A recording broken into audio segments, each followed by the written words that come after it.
More now on the Canadian government signalling it will recognise a Palestinian state. The move has increased pressure on the Australian government to do so. The federal opposition says it doesn't support Australia following suit. However, the Treasurer says it's a matter of when, not if. I don't want to put a time frame on it. It's been a long-standing bipartisan policy that we see a two-state solution in that part of the Middle East.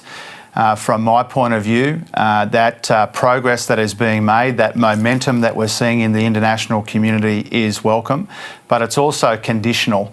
There are a number of obstacles still in the way to recognition of a Palestinian state. For example, the treatment, the release of the hostages, making sure that there's absolutely no role for Hamas. These are the sorts of things that the international community is working through. The reason we want to see a two-state solution is because Israeli families and Palestinian families need and deserve to be able to raise their kids in peace.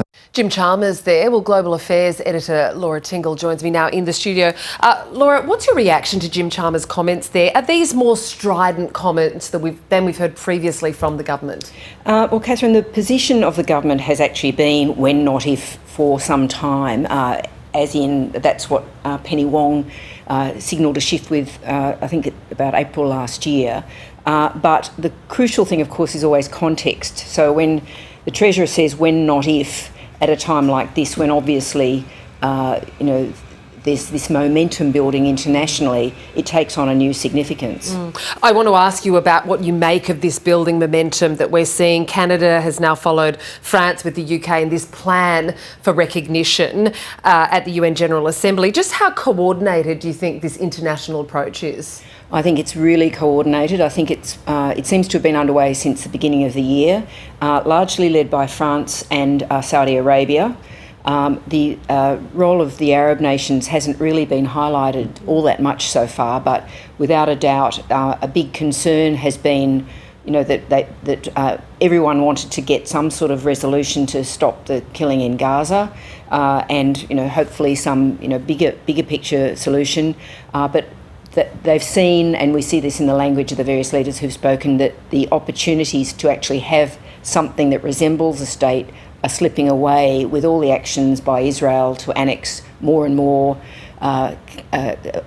properties in the West Bank and also in Gaza, and they've escalated that. So on top of the humanitarian crisis, there's this need to act, and without a doubt, I think you're seeing this rollout of statements rather than everybody just coming out and saying, look, we'll recognise Palestine now. Yeah, what are the significance of those statements? We've seen Australia sign on to the Foreign Minister one. There was also one out of New York as well. Yes, there's been this big conference going on in New York, once again led by France and the Saudis. That conference made a much bigger statement which was signed by about 18 countries, including Qatar, which I think is really significant. The Foreign Minister statement, which we signed on, was a little bit more assertive, but I think clearly that statement from the foreign ministers was designed to sort of support the two countries who at that stage had come out, which was France and the UK. We've now seen the Canadians come out overnight, and it's interesting to see how they're all sort of pushing the various parties in slightly different ways. France and the UK were putting the pressure on Israel, but we've seen Mark Carney really sort of honing in on the Palestinian Authority and the need for it to get its act together. Yeah, and so all these statements and ideas about the progression towards Palestinian statehood comes with all of these conditions. Do you think that these conditions will be an impediment? I think the conditions are a bit of a saving face exercise in the sense that you can't really believe that when Keir Starmer laid down those conditions for Israel, there was any expectation in the UK Foreign Office that Israel would meet any of them, just given the belligerence of its stance, particularly amongst the far-right members of the government.